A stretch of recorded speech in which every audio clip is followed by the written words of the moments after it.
Siguro sa ata. Di ko kilala yon. Di ko kilala. Sino yon? Gagi, gagi, paniwala nga. Wala pala. Huwag na pala, nag-overshare na naman ako. Mag-overshare. Mahirap na live pa naman.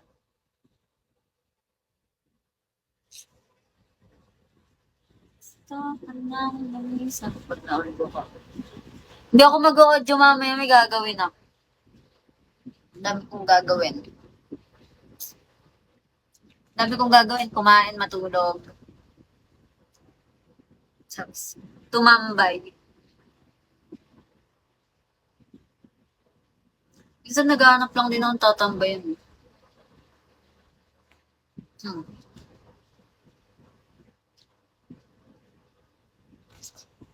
Mike, hello.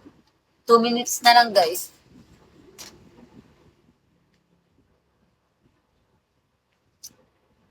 Sino to? Hi. Nagpalit ng name, di ko tuloy mabanggit kung sino. Sobrang OA ng sakit. Gusto ko lang namisan. Aray ko, hello. Ano bang mamahal? Palagi bang nasasaktan?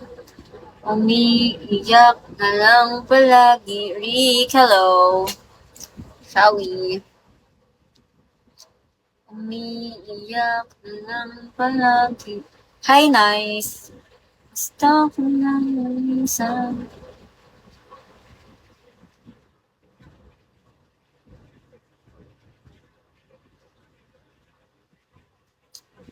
Bren, Chowie.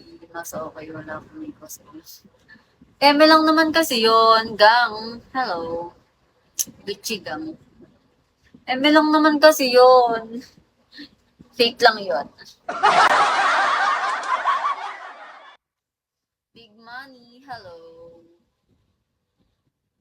Fake lang yun. Hi, Mark.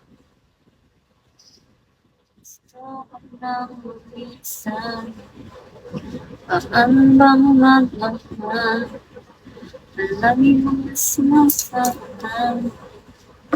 Umiiyak na. Shibal, hello. Gusto ko lang. Nakain na ako talaga. Okay, bye-bye guys. Bye. Nakain na ako. Bye-bye. Babush. Mag-iit na ako ng ano, yung inasal na naging inasar kay Ines. Sabi ng daddy ko inasal daw. Totoo naman, parang siyang pang inasal. Pero hindi naman siya inasal. May konting pagkakaiba naman ng lasa. Pero medyo magkatulad na. Sabi inasal daw, visit, tapos yung chicken, okay naman, masarap naman. Visit, hindi naman inasal yung inasar ka, Ines. Mang inasar, visit, angel, hello. Kasi paano ba yon?